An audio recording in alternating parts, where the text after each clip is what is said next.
Hello everyone, and welcome to Fasken, and welcome to our first event for Women's Month this year. So for those of you who don't know me, my name is Pietro Dupasani. I'm the current chairperson for Women in Mining South Africa. So welcome to all of you here. It's so lovely to see everybody in person, to see your faces, and thanks to everybody who adhered to the memo. I see lots of bright red lips out there as well. So I'm sure you all know about Women in Mining South Africa. We have a couple of things that we do. So we basically do three things. We do networking, so we create a safe space for women to meet each other and to network and to grow. And that's what tonight's all about. It's all about us networking and teaching you how to network. So this is a lesson. We're going to do the whole networking thing, and then after this is finished, you're going to go out there and network. Okay, so it's teaching you how to network. The second thing we do is mentorship. So we've got a couple of our mentees here tonight as well. So we've got, who's here? Who's our mentees who are here? There's a couple of them here. So the second thing we do is mentorship. So we have a formal mentorship program.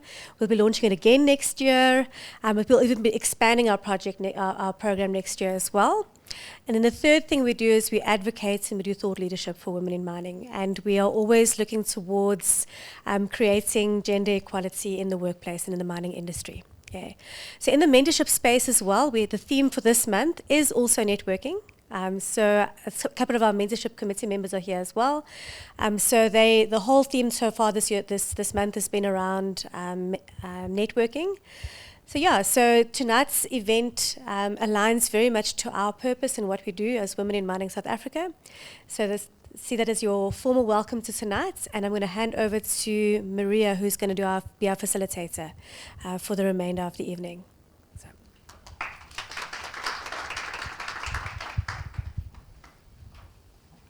Thank you, Pietro. I just want to get rid of this guy. Thank you.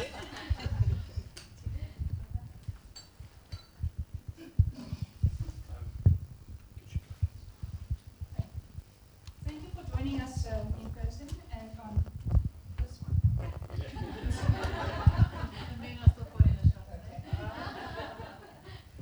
Cool. Okay, so thank you for joining us in person this evening and also online. Michelle Jenna said, networking isn't just about connecting people. It's about connecting people with people and people with ideas and people with opportunities. So today we aim to start to scratch the surface of networking effectively, because after all... Sorry, Maria, I'm going to just... Yeah. Is this not right? Sorry. No worries. Yes. Okay. So, because after all, it's not what you know, and it's not who you know, but it is who knows you. So it is with great pleasure I'm going to firstly introduce all of the speakers, and then once I've done that, they'll come and have a short discussion with me, and afterwards we'll then open the floor for a Q&A session. So Bryony Lieber is a self-leadership and career coach based in South Africa. She works predominantly with mission-driven professionals in STEM careers.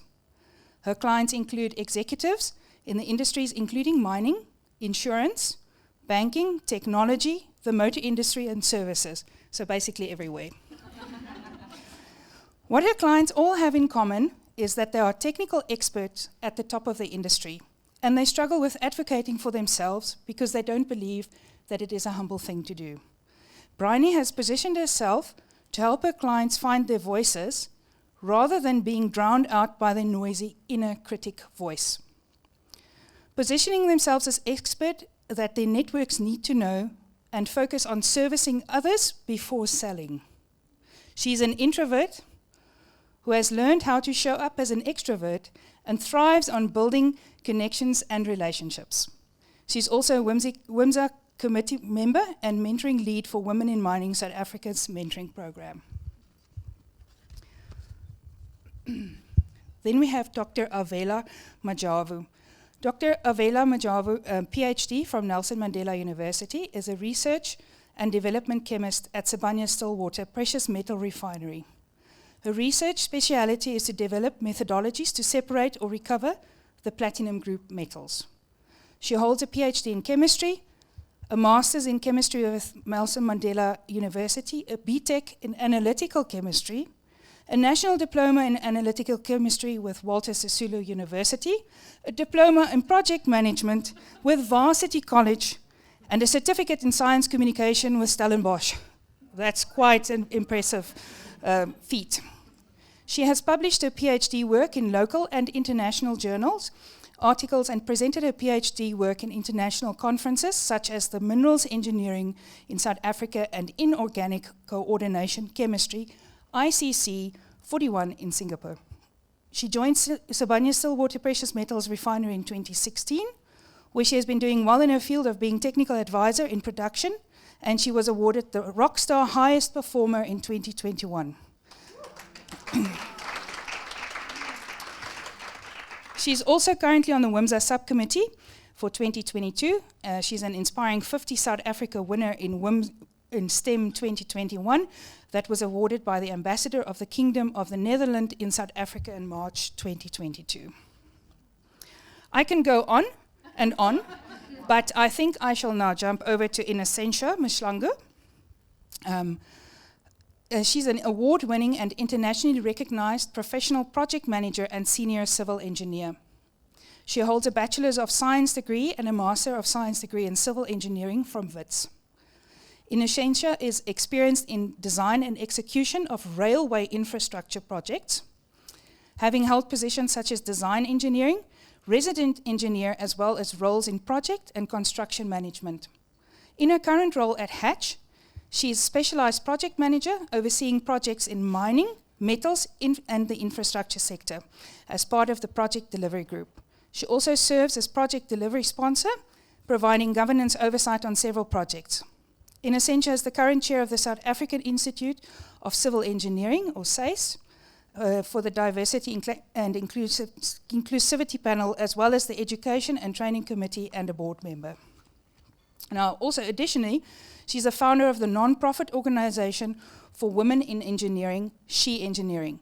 She's also a recipient of several local and international awards, including being named one of 150 global women leaders and one of 50 young global project leaders for the future. She's also the author of Unleash Your Unique Advantage, and it's targeting advancing women in STEM specifically. Then our impromptu fourth panel member will be Pietra Duposani. I'm not sure if you know her. She is currently the WiMSA chairperson and head of business improvement at Anglo American Platinum. Welcome. Innocentia, if you will join me, please.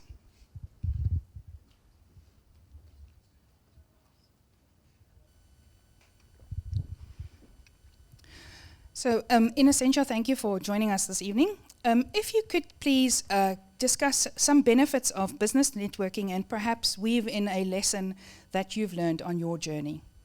Thanks for having me, and it's such a great honor to be among so many phenomenal women. And I've certainly put some of the networking things I'll talk about now in practice and outside. So in terms of networking, what I've learned is that you first have to make a conscious decision to do so. Many of us are not confident or naturally born confident, and we have to force ourselves outside of our comfort zone. I was having another discussion outside where a new friend of mine was saying that she considers herself an introvert. But she also had to decide that in order to build relationships, you have to decide that I will force myself out of this uncomfortable space, although it's more natural for me to sit in the corner and not say or do anything. But if I want something to change, I need to make a decision to do so. And then you also need to be determined as well and be deliberate about connecting with people. It's important to introduce yourself.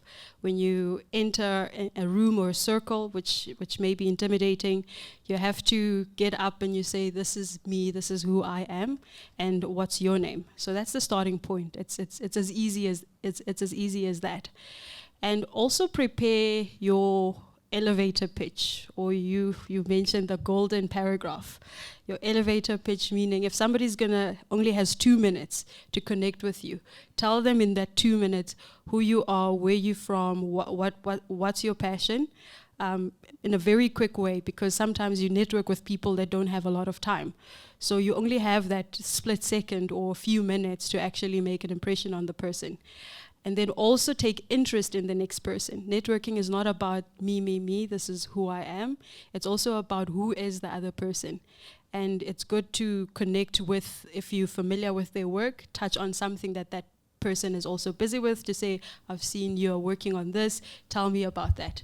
And that's how you sort of can build that relationship. So you actually start off with some homework before you start at the event? Certainly, yes. You start with some homework as well, especially if it's a professional event. Usually they'll tell you who the speakers are or the crowd that will be there. So it's good to always do your homework as well. And sometimes it's good to also be targeted, because in a room full of 200 people, you also want to make meaningful connections. It's good to be targeted, to say, I know this person and I'm interested in knowing them. Excellent. And is there any one specific lesson that you've learned along the way that you think if you give your wisdom now might save somebody a bit of heartache or a bit of a fumble? Certainly.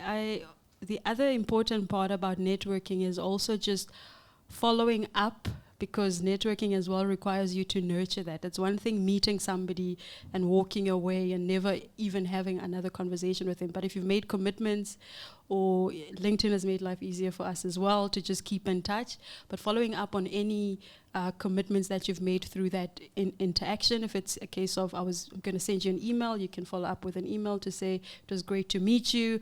I look forward to talking to you further about this and this and this. So it's important to also nurture it. And as much as you establish that first relationship or that first interaction, what comes after that as well is just as important. Yes, and I also think that if you do follow it up, and you might be new to the industry, I don't think you should take it personally if that person does not answer as quickly as you would like them to answer, because maybe they're busy, but just know that you are in their inbox and they are aware of you. And you don't have control over what the next person says. The best you can do is put yourself out there. If the answer is no, or you hit a wall, then maybe that connection was not meant to be there in the first place. So it shouldn't. Yeah, I agree with you. It's not personal. You've done your part in extending a hand or extending that line. And if they don't respond, then you network elsewhere. Excellent. Thank you so very much for your insights. I'm going to ask Bryony to come to the chair now.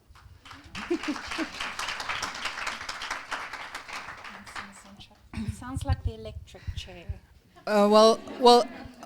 You never know here with load shedding. You might be lucky that's not your turn. So Bryony, you have quite the impressive CV as well, where you assist people specifically in STEM subjects. So I think the best way for you to perhaps help us to recognize, to network with intention, and also to see once you have that network, what you can do with it. I feel like you've changed my question. I did. I was going to talk about networking online. Okay, so absolutely. I completely agree with Innocentia about needing to be intentional and conscious about your networking. And networking is building a relationship effectively. It's not about collecting a whole bunch of business cards and then sticking them in a drawer, or trying to sell something to somebody the first moment that you meet them. And I think that's where a lot of us make our mistakes. We try and sell something and we feel this pressure that this is my one and only opportunity. I need to get the most out of it right now. And I think my philosophy and what I talk to a lot of my clients about is see it as a series of stepping stones. And for each of those stepping stones, have an objective. So your first stepping stone is just to say hello and put myself on your radar. Second stepping stone is maybe to follow up. Third stepping stone is maybe to tell you a little bit more about me, or to say, I really enjoyed an article that I read that you wrote, or here's something that I think you might enjoy. We chatted about that. And 3, 4, 5 stepping stones before you get to the point where you're saying, this is how I want to help you, or this is what I want to sell to you, or this is what I need from you. And I think if you build the relationship slowly but surely, and you spend more time serving your network with useful information and with your opinions and your insights and your thoughts, at some point people are going to come to you rather than you having to go to them. And so you started off with, you need to be the person who people know. And it's absolutely right. That's what we're doing with our mentees this month, is we've got this challenge going where for 25 days our mentees need to intentionally connect with people and share content on LinkedIn. And just from some of the feedback that I'm getting from the mentees, they're starting to see that it's not as difficult as they thought it was. Some of it's actually quite fun. They're getting a lot of people commenting on their posts and connecting with them and looking out for their next post. And if I think about some of the posts that we had yesterday around share a book that you've read, I saw so many comments on those from people that I know those mentees don't know, and people who've said, wow, I'd forgotten about that book, or that's something that I want to read, and now they're connecting with them. So I have no idea if I'm answering your question, but my point is, you have to be intentional, and you have to know what you want other people to know you for. So my tip would be, think about 3 to 5 things that you want people to know you for, and only talk about those 3 to 5 things. Because when you talk about everything and you comment on everything and you get involved in every single conversation, you create a noisy environment and you dilute who you are. But when you only talk about 3 to 5 things, people start to look out for you on those 3 to 5 topics. They start to invite you into conversations because of those 3 to 5 topics. And I'll shut up now because I know you want to ask me a question. Such an introvert. Okay, wait. I have to respond to that. I am an introvert. In my second year of working, I had the opportunity to do some stakeholder engagement work, and I was terrified of speaking to people on the phone. And I took the opportunity because I wanted to challenge myself to get comfortable with speaking to people that I don't know on the phone. And the rest of my career became largely about stakeholder engagement. I used to hate speaking in public. Now I love it. Okay? I never used to use LinkedIn, but I set myself challenges to intentionally start using LinkedIn. Now probably 70% of my business comes through LinkedIn. Okay? So it's very much about being intentional, and as Innocentia said, you've got to get out of your comfort zone, you've got to decide what your goal is and work towards that. I can guarantee to you that I will go to the bathroom 3 or 4 times this evening because I just need to go and have a little me break, okay? And then I'll come back out and be full of nonsense. Excellent. So basically what you're saying is, when you start networking, make sure that you don't have to see it as selling, because you're going to start small and then you're going to grow, and make sure that you have intentional goals for what you want to be known for. And if it's more than 5, I find when you say I'm going to focus on more than 5 things, you focus on nothing, because then it's all over the place and you can't bring it all together. So you actually covered the impromptu question quite well. So I'm going to ask you to now please hand over to Dr. Avela. Rani, go away.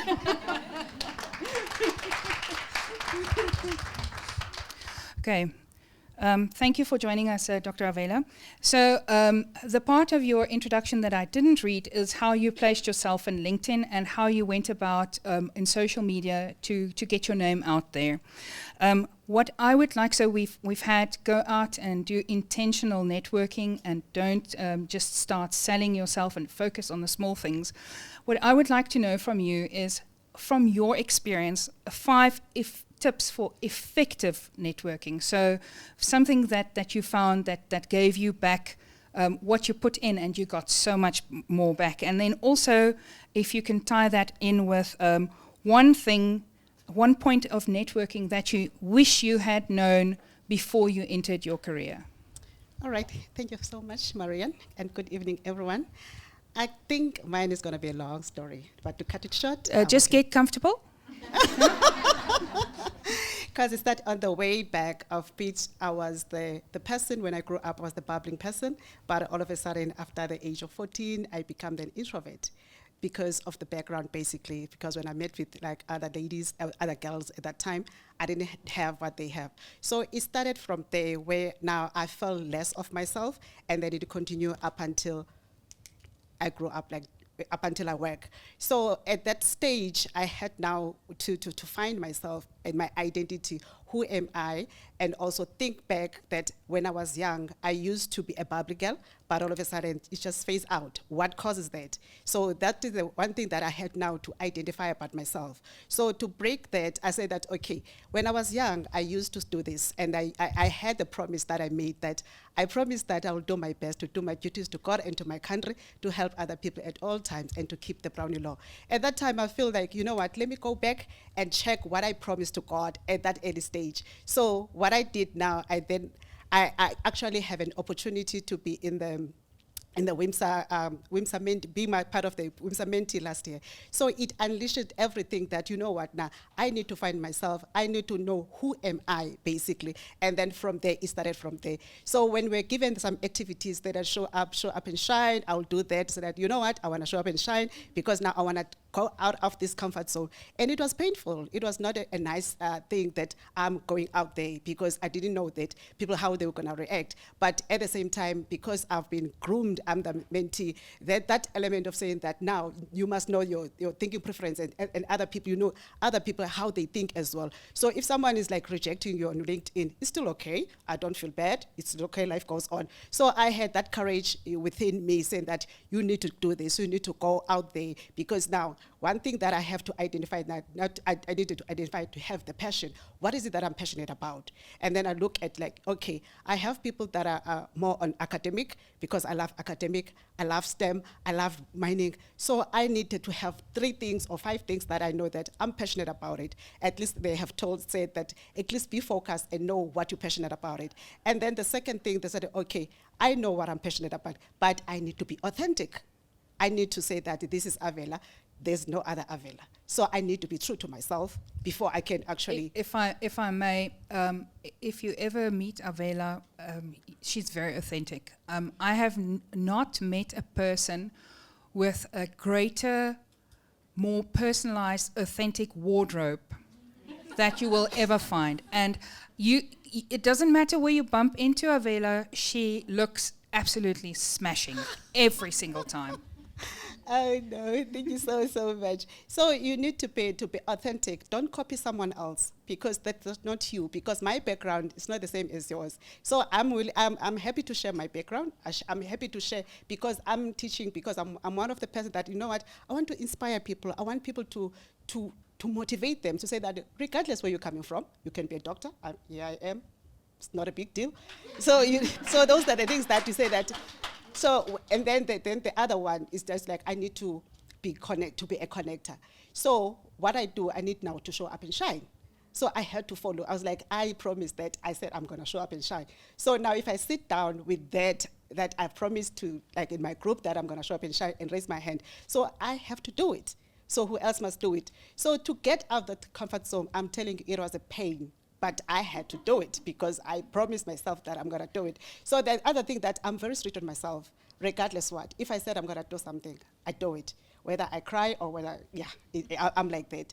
So it's one of the things that I would say that I think it's a third one, be a connector. And then the fourth one, be proactive. Like people's comment on LinkedIn, like people's status, reshare. Make sure that even the jobs that you see from LinkedIn, share it. Make sure that you have been seen, you are out there. So the last thing that I actually did is, like, I take a friend. So it's not about the social media. Now I have to go back to my colleagues and say that, you know what, this is the WiMSA. Can you come? This is what we're doing in WiMSA. So I take friends. I make sure that I'm not selfish. I cheer people. Even if you have something, let's say you won an award or whatsoever, if you don't celebrate yourself, I do. I'll own it and celebrate you on your behalf. Excellent. And from all of this, what is the one thing that you wished you knew about networking before you started your career? I think if I had a mentor before, because I never had a mentor up until 2017, if I'm not mistaken. When I like grown up, I didn't even know what mentor is, what mentoring or whatsoever. So I was just like paving my way up. Yeah, it's always easier when you're out there with somebody looking over your shoulder and guiding you and being a cheerleader for you when you don't maybe feel like cheering yourself on. Thank you so much for your wisdom. I'm going to call Pietru now.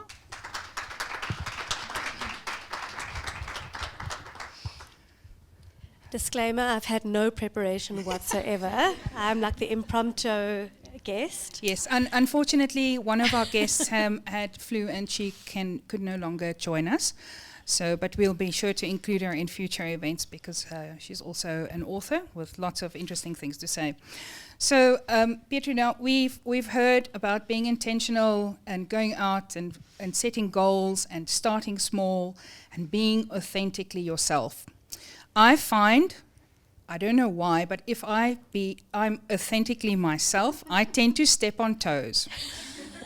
And that kind of brings you into some hot water or difficult situations. So my question for you is, handling conflict. So when you network, you can also network within your company and also within your industry. So how do you go about handling conflict within your network and still be part of the conversation? You know, not everybody is everybody else's cup of tea, you know. So if you're just being yourself, not everybody's going to like you. And I think you have to get used to that. You have to get used to the fact that, you know, some people are going to love you, some people are not going to like you. But at the end of the day, if you want to get a specific message across and you feel passionate about that specific message, you have to focus on the message, not focus on the person. So even if you're in a conflict situation, they always say, play the ball, don't play the person. You know, so if you want to get something specific across.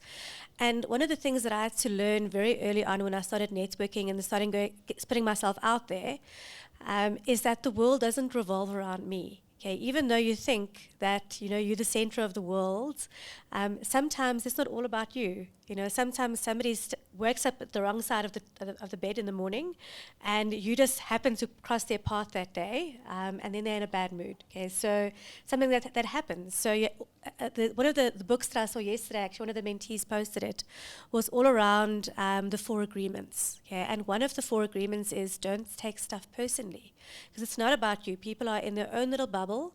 They are doing all sorts of things. They're upset by other people, and then you come along, and then they take it out on you. Okay, so it's okay. So sometimes sometimes you do cause the conflict. Sometimes you don't cause the conflict. Yeah, Maria likes to cause conflict. She does it on purpose. Okay, so for me, it's that the piece of advice that I can give you is to, if you're really passionate about a specific topic, then think how you want to get that message across without it being a personal thing. You know, without me trying to personally influence you. I want to get my message across, so let's focus on that specific topic. Okay, so now on that, do you perhaps have some pointers in terms of the language that you would use? So instead of saying, for instance, you must, or, yeah, is there any, so, okay, you want to bring in a new idea and implement it in the business. It's in my business unit. I'm not for it at all. How would you phrase the wording when you speak to me to make sure that your message comes across and I become receptive to it? Yeah, so I wouldn't necessarily go, you wrong and I'm right, and my message is going to be the best thing. I'm the best. My solution is the best thing for you. I've done quite a lot of training in change management and how to actually get people who are resisting a change to accept the change. And there's a couple of strategies that you can follow to get people who are resisting change to follow whatever you think might be right for the business.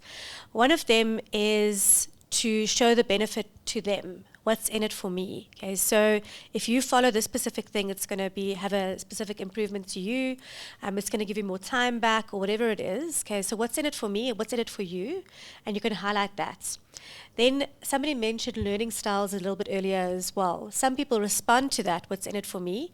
Other people might respond more to show me the data. Okay, so show me with data how this thing is going to make my life better. Then you go and you show them graphs and you show them all sorts of numbers that's going to show how it's going to be better. Some people, they'll respond much better to how does it benefit the community, how does it benefit people, so how does it include and collaborate with people. Then you focus on that part of the problem. You go, see, this is going to bring people together, it's going to be better for the community. It depends on what their learning style is as well. If you can recognize what another person is passionate about, then you can sell an idea to them based on what's important to them. So you try and that's where networking comes in so well, is if you ask them questions around, what's important to you, what makes you get out of bed and smile each morning and get to work, then you'll start getting clues as to how to sell your ideas to them later. Okay, and that's the whole stepping stone thing. So first, just get to know the person. Then later on, you can go, I've got the specific idea, and then you can go, I've noticed that this person has a specific learning style, and sell it to them in that way. So you can bring everything together. So it's not a barge in there, hey, buy my products. Okay, it is much more subtle than that. First build a relationship, and then understand what's important to that person, and then position your products or your personal service or whatever you've got to support what's important to that person. Excellent, thank you. So you all came here thinking you're going to get quick tips, and all you're getting is it's hard work, because 1, you have to know the people that you are going to network with. 2, very hard work, you have to know yourself. 3, now you also have to know how other people think, and then place yourself in that situation as well. And then once you've got that, then you can start saying, hey, my name's Maria. How are you? You see. Okay, so thank you very much for that. We are going to open the floor for questions now. So there will be a roaming mic. I think just from that side, when we start, I'm going to make my panelists work a bit. Will you please bring your chairs and join me?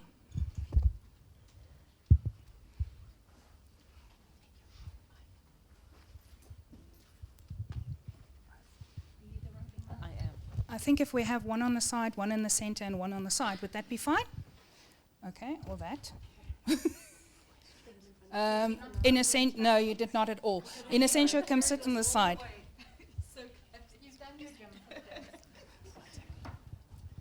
So are we still all in the picture? Online people. Excellent. So now you get to see all of the wonderful faces together with the wisdom that they bring. Raksha will be going around. So do we have any questions from the audience? There we go.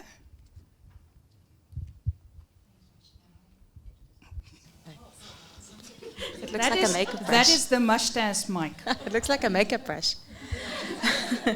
So I think this is more a question for Bryony, and it's to do with digital networking and the digital world.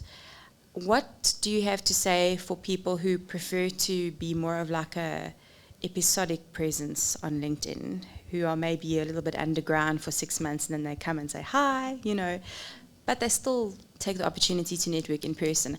Do you see or do you advise that more engagement on LinkedIn is the best thing? And I'm asking this question out of a concern on perhaps making too much noise online. How do you draw the balance? Where do you find the balance, rather? Great question. So I think in-person and online need to complement each other. If you don't like networking online, that's absolutely fine, but make sure that you're networking in person. If you don't like in person, use what's available to you. Where I think online has an advantage is that it transcends boundaries. So with LinkedIn and other platforms, you can connect with people who are completely out of your geographic area, out of your industry, and with people who are decision makers that you might never have access to. So I definitely think you need to be strategic in how you use online platforms. And I think with all of us having come through COVID, if you haven't been positioning yourself online, you've missed a massive opportunity. In terms of sporadic, okay, I think you are missing the opportunity to really position yourself strongly if you only pitch up once in a while, okay? Because on social media, when you post something, if nobody kind of engages with it in 10, 15 minutes, it's kind of gone. And it might, for some reason, because of LinkedIn's weird algorithms, pop up again 2 or 3 weeks later when the conversation's dead, and you wonder why this is popping up, but I don't know how that works. But I think the point is that if you're going to be on LinkedIn, you need to be consistent. It doesn't mean that you have to spend hours and hours on LinkedIn every day. Just be on there 2 or 3 times a week, 15 minutes at a time. I normally sit in bed with a cup of coffee in the morning and kind of scroll through LinkedIn, jump in on a few conversations, post something, comment on something, and then I'm done until later on when I want another cup of coffee. And I think the reality is that LinkedIn is basically an online conference, okay? And at a conference, if you pitch up but you don't talk, you're basically hiding behind the pot plant. And nobody really gets much done behind a pot plant, except for things maybe we shouldn't be talking about. And you're just missing an opportunity to start positioning your expertise in your network. It's like being the keynote speaker every single day without having to pay for the privilege. So because of the way the algorithms work, I think being consistent is more effective, but not being present at all is not effective, and talking about absolutely everything is not effective either. Thank you. I just want to jump in here before we take, if you are online and you have a question, please feel free to post it. We'll catch it as well. We've got a question there in the back. So we'll do that one first and then we'll come to you.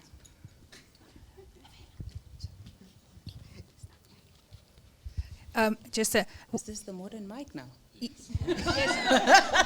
It looks like a brush for your blush, but it's not. It's the mic. All right. So my question is just around the elevator pitch.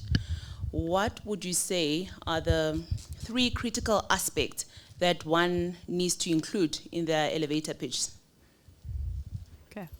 It's always difficult to answer the question, tell me about yourself. I've seen people get very flustered when they ask that question, thinking, where do I even start? So firstly, your name is important. It's always a good starting point. Where you work and what are your passions? I think those are the sort of the first top three items to cover. But again, when I mentioned when I was speaking earlier, is understanding the other person that you're networking with, because you could find some synergies between what they are involved in with what you're involved in. So then you could also include that as part of your elevator pitch. Would you like to add something, Pedro? Yeah, I can. About your elevator pitch, depends on who asks you the question, who gets into the elevator with you. I've had in the past where I walk into the elevator as the CEO walks in with me, and I'm like, and all of a sudden you're starstruck, like, okay, what do I say to this person? And then they'll look at you and go, hi, who are you? How's your day been so far? And you go, hi. And you don't quite know what to say to that person, because that's just a person whose face is everywhere in the entire organization, and you don't. But normally that person is actually quite nice. Okay, so they'll say to you, hi, what's your name? Where do you fit in the business? But then what's important is, because that person is in your business, is to know what's important to that person. Okay, so I'll then go, hi, I'm Pietru. I'm the head of business improvement for your business unit, Anglo American Platinum, and I'm working on the following projects. Okay, just that. Okay, and because I know that project is important to that specific person. If they want to know more about the project, they'll continue the conversation. Okay, but I sort of know this person, this CEO is very interested in a specific piece of work that I'm doing. Then I'll highlight that specific project, and I'll just keep quiet after that. And then normally they'll go, oh, I know about that project. Can you tell me more about it? How's it going? Okay, and you go from there. But don't freeze. You can be like deer in the headlights, and you look all weird. Smile, introduce yourself, and try and focus on something that person might be interested in. And then it depends. If it's somebody who's completely, you don't know that person at all, you can just say, If it's in a specific building, I work in this department. Who are you here to visit? Okay, can I help you? Can I take you to this person? Let's be friendly, I think. Thank you. And I also think one must be comfortable with a silence as well. You don't always have to fill that space. You can let it hang. Okay, so there we go. Okay. Good evening, everybody. With my question, as a disclaimer, I know this is not for everybody, but it's something that I've come across and I've seen it with people around me. So what I want to learn more is, what are the tips in networking or engaging different genders? I found in my experience that it's very much difficult to network or even engage with women business-wise. Or even when you network, that conversation leads into something tangible. Whether something succeeds or not is another story.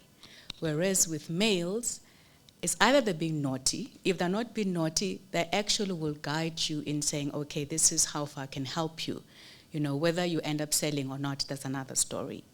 So on the other side, we have the very same woman that you've been engaging and chasing, humbling yourself to the toe, trying to, build something with them, literally ignoring you.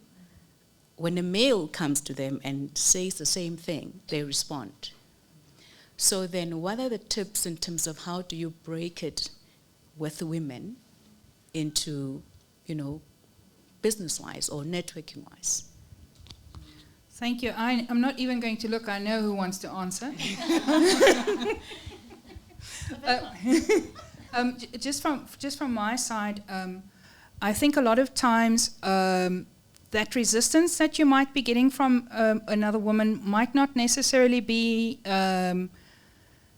being snooty or anything like that. It might also be the way that we are raised as girl children, where you have to be humble and you have to be always in service of others.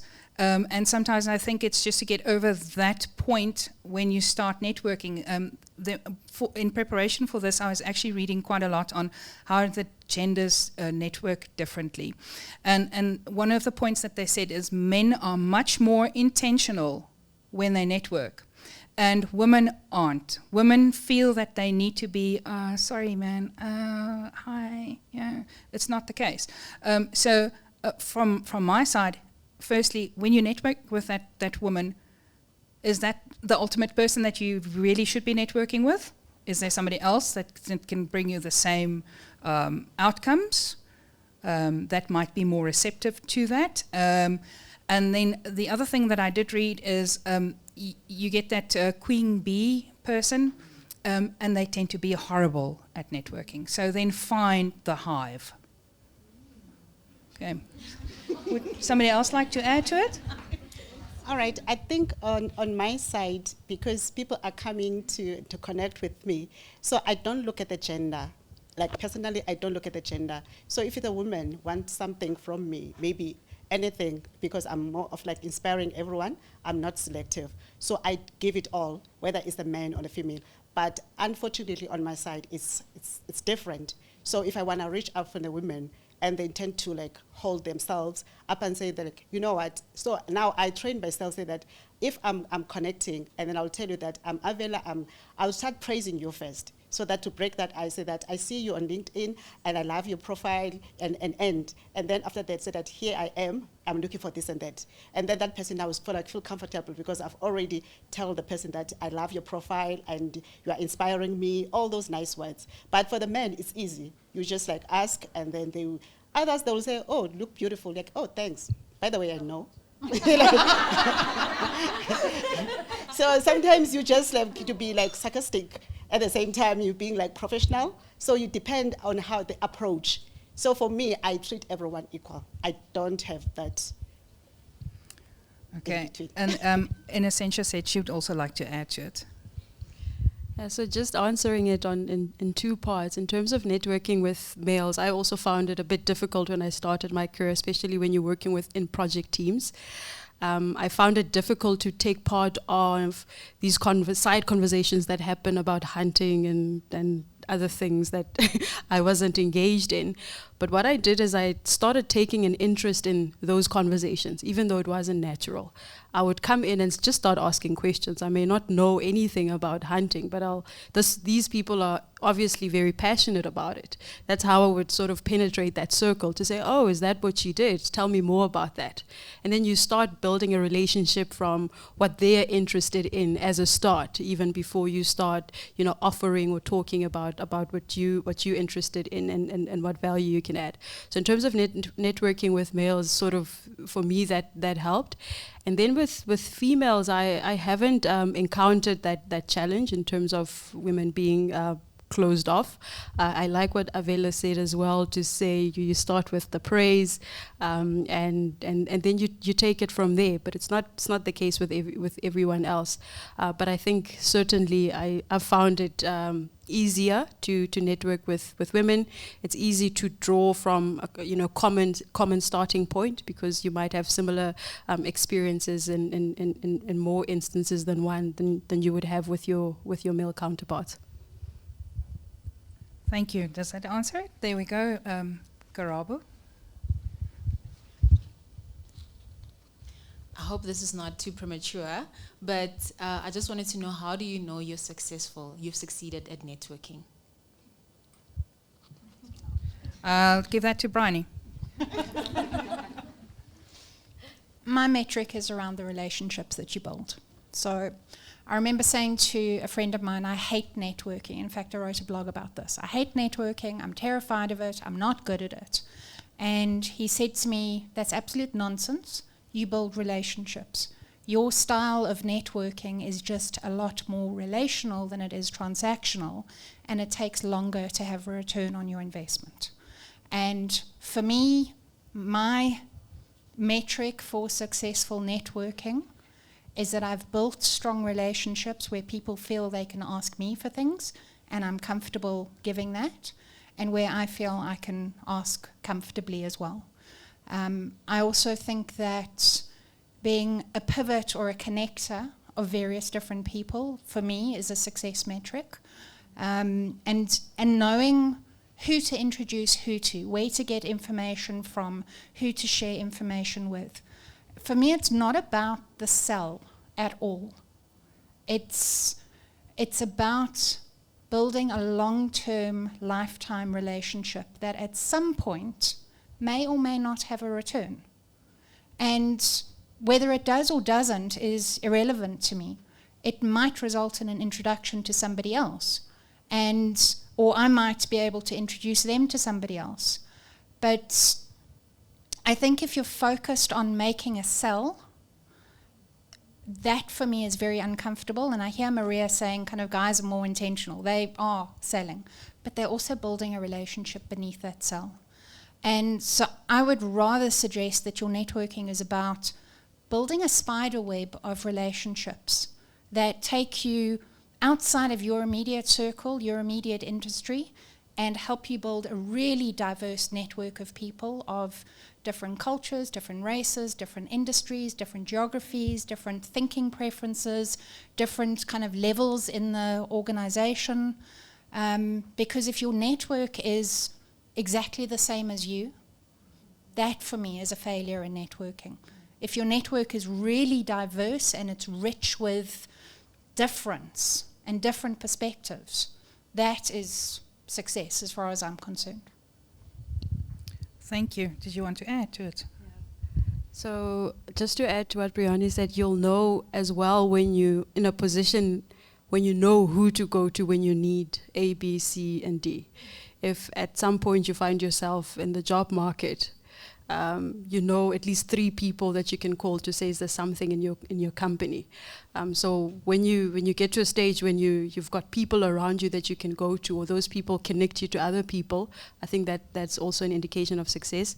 In terms of internal networking within your organization as well, a lot of us work in very big corporates with many people where you may think that you're just a number because of the number of people. But even in that environment, when you know exactly who to go to if you need something in finance, in HR, in facilities, whichever area of that business, then I think you've built a successful network. Thank you. We'll get to you just now. Go. Yes. That's me. Okay. Hi, everyone. My question actually goes back to the previous question we had before. So in terms of, I think we mentioned when you now meet people, you start off by praising them and saying all the good stuff.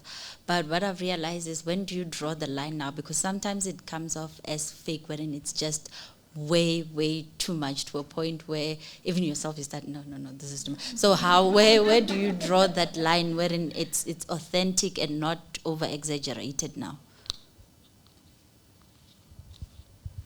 Oh, okay. Since I brought up this question, I think it's coming straight to me. No, you know what? When I start praising the person, it's not because I praise everyone, because there's something that I saw from that particular person that I'm going to gain at the end of the day. So I don't just praise everyone that I just connect with. I just like, you know what? This is the thing that I want from this person. So how do I start? So that's where I break my ice of saying that, let me just praise this person and get to connect. Some will praise you and then like look at, it's like you have done nothing. So that as well, I will take it as like, oh, okay, next time, what must I do? But up until maybe there will be something that say it's enough. For now, I'm still pushing, because I always feel that I meet different people wherever I go. So I need to know how to change gears. That's how I told myself that now I'm in this level. Let me like praise people in their level. So I feel like changing gears for me, it works. And also one other thing that I need to say that, okay, who is this Avela that I'm describing? I know that must have a logo. Something that I know is to smile. I know that I love my smile, so that's my logo. So at the same time, I need to know my personality, that, okay, now this is my business card. So as soon as I praise that person, definitely sure it's going to go and pop in my LinkedIn site, and then starting our conversation. So after that, talking to the person and getting engaged with the person, I need to leave a trademark of saying that, okay, I will remember her wherever I go. So that's why I'm saying that, yes, you can have like, okay, I've been praising people now, what is it? But at the same time, you need to be selective. I would also like to add to this.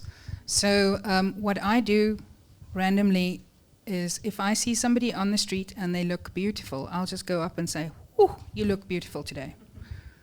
Totally unexpected, because then it becomes a natural thing for you to just say to people things that truly stand out about them without coming across as being pretentious or thinking of something to say. Because when you start doing that, you tend to see more and more beautiful things or more things to compliment people on. And then once it becomes second nature to you, it really does come across as the heartfelt way it's meant. Okay. There was a question? Oops, we'll get to you just now. Whoopsies. Good day, everyone. All of us, the approach that we all have is different. So my approach, how I approached the people that I'm networking with, is like with kindness, like telling them how beautiful they are, and now you have to change it, or actually getting business out of them. Because you've started as a person with kindness and telling the people how, because I will start my conversation with, oh, you're so beautiful, and this is what I'm doing, what are you doing, and the person invites you on LinkedIn, you know the person now, how do you form how do you to perform that to a business now, to a contact that can help you with getting business? Something solid. Ask them questions. Find out what their problems are, what they struggle with, what their pain points are. At the moment, I'm building relationships with a whole bunch of people who I don't know will ever turn into business. And in fact, I'm not talking to them about business, but I am asking them questions about the things that they struggle with and what their clients struggle with and how they're solving those issues at the moment. And through asking questions, I'm getting information around other people that I might want to talk to who I can actually sell my services to. So I think it's all about, and it's what Petra said earlier, you've got to get to know people and understand what they're struggling with, because ultimately you are trying to solve a problem for somebody, and if you don't know what their problem is, how are you going to solve it? So ask as many questions as you can. Make it about them. Don't make it about you and what you're trying to sell. Make it about them and their problems. And maybe you can't sell something to them. Maybe you know somebody that you can refer them to. But make it about the other person. So the other side of that question is, I'm not trying to sell anything. Okay, I'm on the other side of the equation. Okay, I'm not trying to sell my services unless I'm trying to sell people WiMSA. Okay, then I want more people to join, and I want people to come and join our events and get sponsorship and that sort of stuff. But from a business perspective, I'm not trying to sell anything. Okay, I'm the person who people want to sell to. So for me, I go to events and I just want to know what people are doing. Who are you? Somebody asked about a measure of success. For me, a measure of success, especially with these WiMSA events, is how many people do I know at the next one? Okay, do I know more people than I knew last time? And what do they all do? Okay, so from my perspective, it's like having a lot of people out there who do specific things and knowing what they do. And when I go, I've got a specific problem that I have to solve, I met somebody at some point in time, and I think I should go back to that person. I can find them again. So I'm normally the person on the receiving end of people trying to sell stuff to me, but I don't want people to sell stuff to me. I just want to know their story. Okay, I just want to know your story, and then eventually when I go, I'm looking for somebody, then I can go, I've met that person before, and I'll go find you again. Okay, so it's quite cool if you can make a personal link that I'll remember. I'll remember that person told me the story about their business or something, and didn't try to sell it to me at that moment, but at some point I might need that service. Yeah. And I'll find them again because they made an impression. I think it always comes back to telling your story, and we're all open from when we're young. We love to learn through stories, and just telling your story authentically and leaving it there. No, please, the one in front of you. I'm so glad it came finally. It's my question, you've answered the question partly, but it's more like we make mistakes, and sometimes you get to a room and there's an opportunity for you to meet great people, but you're not ready at the time. And like I said, you've answered partly that when you need something, you'll go back to it.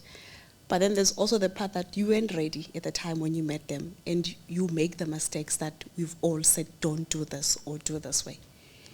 And I was just talking to that, I was at WiMSA 4 years ago, and I've had to say, okay, Thandi, you are amongst great women and powerful women, but you're not yet where you want to be, or you aren't where they can help you yet. So go back and do the homework and find the vision, what you want to do, and why you need them. Now you come back 4 years later and you're like, how do I then go back to that, or how do I reintroduce myself to those people? Very simply, you just say, I wasn't ready to chat 4 years ago, but now I'm here. This is who I am. I think as women, we spend a lot of time doing what's called planning at the whiteboard, okay? So we spend all the time designing behind closed doors at the whiteboard, thinking about what we're going to do. We want to do the next degree, we want to do the next thing before we're ready. We're never ready enough, okay? But you have to just get out there and say, hey, I'm Thandi, and it's nice to meet you. And the next day follow up. And maybe you don't chat again for another year or two, but there's a connection there. To me, it's very simple. Just stop thinking and just do it, okay? We are all insecure here. We just want somebody to come and say, hi, I'm so-and-so. Are you enjoying the event? We don't often get these events. Okay, you don't often get thrown into the same room with the person that you want to speak to. Okay, so if you go to Paris, you've travelled all the way there. what do you absolutely have to see while you're in Paris? You have to see the Eiffel Tower. You're never ever going to go back there, or you're not going to go back there for a very long time. You're there, you might as well go and see it. You've traveled all that way, go and see it. So if you're in a room with a person that you really admire, when are you ever going to be in the same room again? What's the chances you're going to end up in the same room again? Okay, it might be very slim. So at the very least, just make the connection, introduce yourself, okay, because they might remember you later on. And then you can, if you see them again 4 years later, you can go, I introduced myself to you. I wasn't ready to really tell you about myself then, but at least maybe that person remembers you, or you've made the connection. So you never know when you're going to have the opportunity again, okay, to see that person or be in the same room with that person again. So if you admire that person, you're there, and it's a networking event, and that person is expecting you to network, then at least introduce yourself. So I also think sometimes we're overly critical of ourselves, where you think you might have not made a good connection with a person. It could also be in your head as well, where you think, oh my gosh, did I say the right thing, or did I sound stupid? Sometimes it's also in your head as well. And it's not that you've made a mistake, or there's a blunder that you've made in interacting with this person. It's just that you think you in among such great people, then you get very critical of yourself. So I think give yourself a break as well in such situations, and wait then for the next opportunity. You may not have had a good opportunity this time around, but then you'll certainly be ready for the next opportunity, and you'll learn from that experience as well. Okay, another question there. How do you go about getting to know yourself so that you can confidently develop your elevator pitch, your 3 to 5 passionate things, and then start your networking journey? You take patchouli and stay away in the wilderness for a 10. I don't know. I think, just from my side, that is an intensely personal journey, because nobody can tell you exactly how to know you. Unfortunately, so I do some public speaking at schools for disability awareness, and my first thing I say is, people say failure is not an option, and I disagree, because failure is the first step. So be blessed every time you fail, because that is the opportunity where you get to know yourself better. You get to know how to not do things, and you also get to know how to do things. You get to experience where your greatness lies, and you experience where your shortcomings are. And it's cool. We all have shortcomings. We all have things that we love about ourselves, and we have things that we think, oh, not so great at this, maybe I should look at it. And what I do, they know this at work, I throw reckless abandon to the wind, and I send to my utmost senior manager, not in KPI season and goal setting, I send to them, listen, I would like your honest feedback on the following 3 points, and then I choose 3 things that I think maybe that's something that I need to work on. Initially, they all were very shocked, and they gave me very wishy-washy, nice, and I sent it back and I said, this is not helping me, because I would like to grow. Please be honest. And I also do that with my friends. Once a year, I choose 2 people. Yes, I'm crazy like that. You tried to poison me with peanuts, so I got my answer. So it is due. So I'll send the to the 2 of you, because I am due now. Again, I choose like this more or less this time of the year, because then I know what to focus on next. Because it's all fine and dandy. We tend to look at ourselves, and we might see, if it's a good day, we only see the sparkly bits, and if it's a bad day, we see the bad things mostly. So my granddad used to say that if you think nobody loves you, you should spend more time with people. If you think you don't like anyone, you should spend less time with people. So I more or less go on that one. So I don't know if anybody wants to add to that.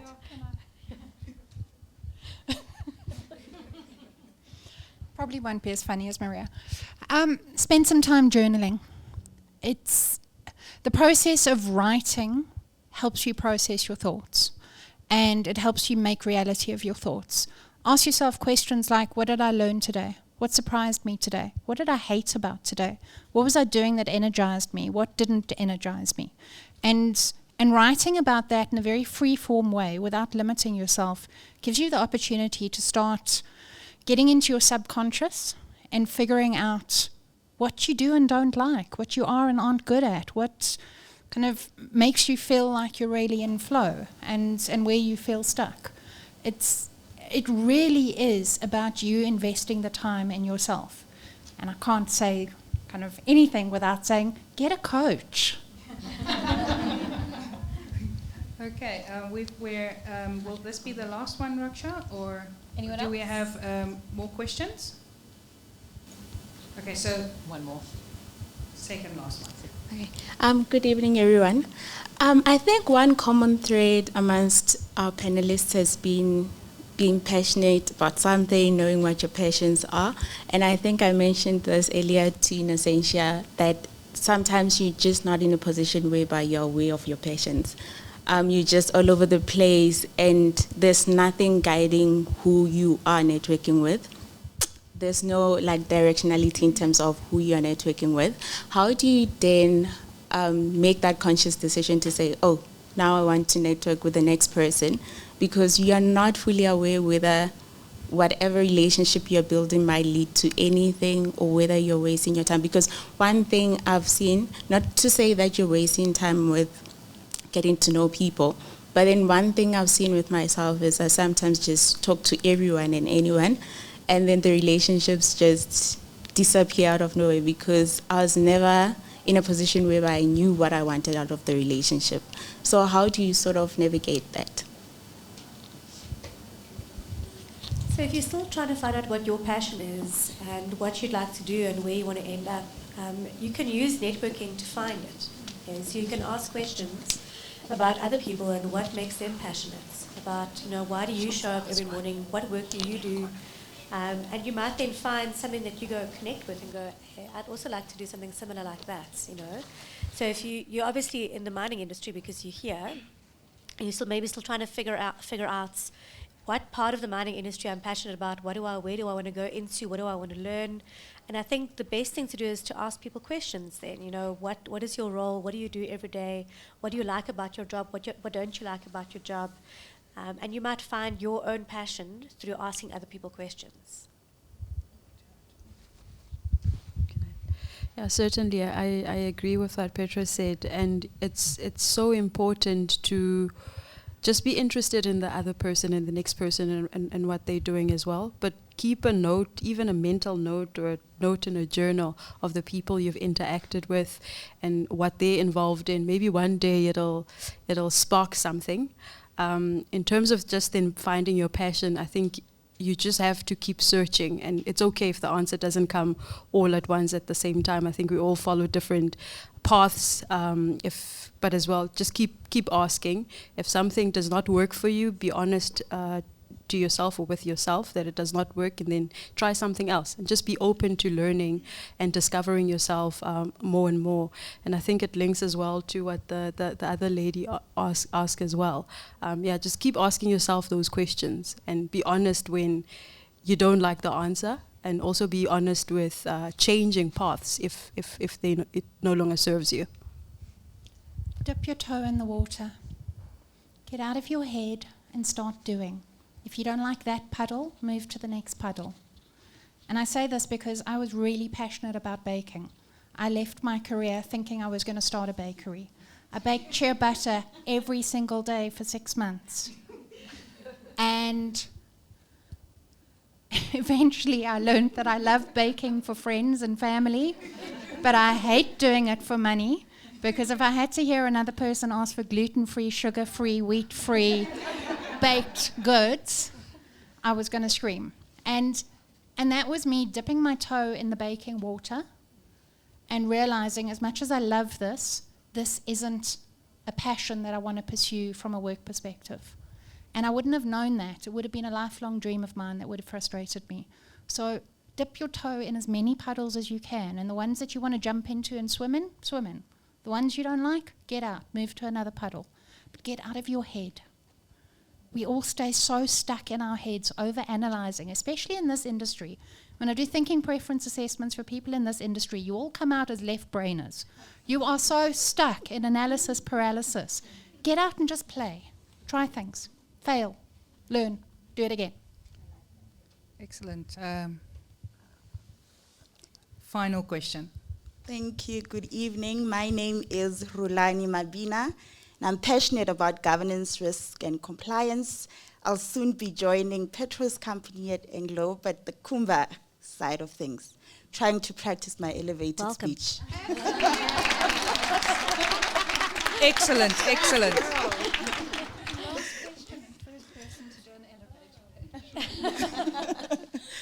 Thank you so much for the insights you've shared today. I think my question is probably in two parts.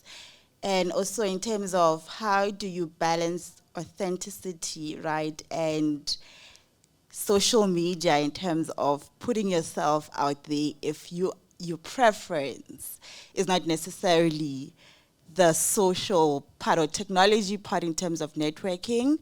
And I find this sometimes with LinkedIn that you're there and so sometimes feel like a bragging space and people just sharing stuff. And how do you really differentiate yourself, not in a superficial way, but also just remaining authentic to yourself while making those connections through social media? And also, I think, in your experience, which type of networking is more effective, the traditional face-to-face or social media? So I've been itching to answer a LinkedIn question. Thank you so much.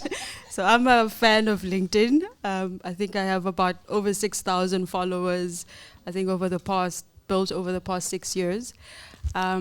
Just echoing what the other panelists said is identifying the topics that excite you, that you're passionate about. I share things, whether it's braggy, but it's to inspire women in the sector. And when I do it with that purpose or that intent in mind. It's not look at me, but it's somebody else. It might set off a light within someone else. And that's how you can structure your posts around that. What type of response or reaction are you looking to get? And who are you looking to inspire or attract to whatever you're sharing? I think that's a good starting point. In terms of which one is effective, in my perspective, LinkedIn has allowed me to have global reach to the point that if I'm going to Australia, I've got a friend there. And that's also why you're on this panel. So it's allowed me to even go a lot further than I would have had I stuck with face-to-face networking. And I think with the COVID-19 pandemic, it's also made LinkedIn even more powerful because all of a sudden we've realized that we can actually connect without seeing each other. We can connect online, and it's opened up opportunities, and it's opened up people are more open as well to using it as a tool. So you'll find them there, and it's okay to be networking on LinkedIn because it's now sort of becoming a norm amongst people. So that's been the benefit for me on online. Anyone who wants to add any? Yeah, there we go. All right. I think on my side, because I was mentored, I didn't know my passion. So my mentor would make me to go and think. So in that process, and then I look back, say that, no, I want to inspire people. I want to, at the end of the day, mentor or motivate, be a motivator. So it came to my mind, say that I need to do it, but I need to be authentic first. I need to start what I've been achieved. People will say that I brag. It's fine, I brag, but I like to celebrate my wins. I like to celebrate myself. So that's when I put myself out there. People, they see me. So once they see me, there's jumbo online. Once they see me posting something, they want to write something about me. Because I even go as far as going to the radio station just to encourage another women in STEM. So even on the 24th of August, I'm going to be speaking about the women in STEM because someone has just caught me in LinkedIn saying that I've seen you shining, I've seen you inspiring young women, young girls, and to do STEM. So those are the things that say that someone say that I'm bragging, it's fine. But for me, I'm saying that here I am being a doctor, but at the same time say that I'm a woman in STEM, I'm a woman in mining, and I'm proud of what I've achieved during my time in Women in Mining, during my time in Women in STEM. So that's what I brag, basically. Okay, so it seemed, did you want to add something, Bryony? I'll talk to her afterwards. Okay, so Bryony will connect with you afterwards. Look at you, your elevator pitch worked. So I also think that it's imperative that if you start on a social platform and you meet somebody, to then carry on in person when you get the opportunity to do so. So I would like to thank Vela, Bryony, Pietru, and Innocentia for their time and for this very insightful discussion. I'm quite sure we learned a lot. And then in the words of Og Mandino, you are the most valuable treasure on the face of the earth, for you know who created you, and there is only one of you.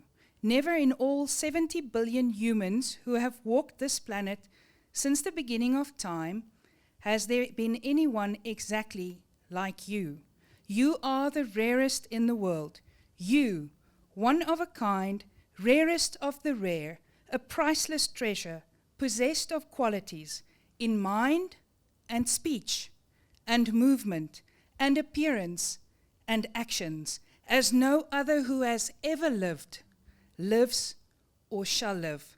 So I say, why not be you, be kind, be magnificent. So before we go for the treats and wine, please check underneath your chair if you do have a sticky orange thing. They should. You get a car. Oh, there we go. Is there only one thing? No car for you. No car for you. There should be another one. If it's now, it's the time that you fall flat and you. Oh, there we go. So step to the front. And please come to the front. Don't be shy. Come. We don't bite unless you ask us. There we go.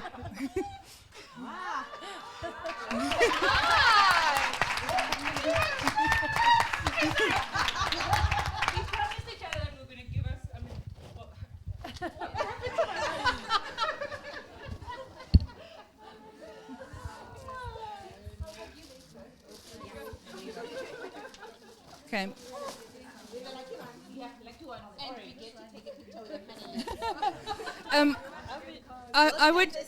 I would also like to take this opportunity to really thank Fasken for hosting us. It's always with the help of others that we can rise, and thank you so much for giving us the opportunity to rise and help other people to rise. Thank you.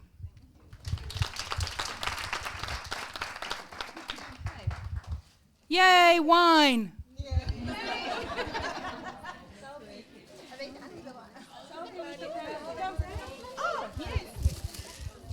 Are we joining it? Come, Avila, it's selfie time.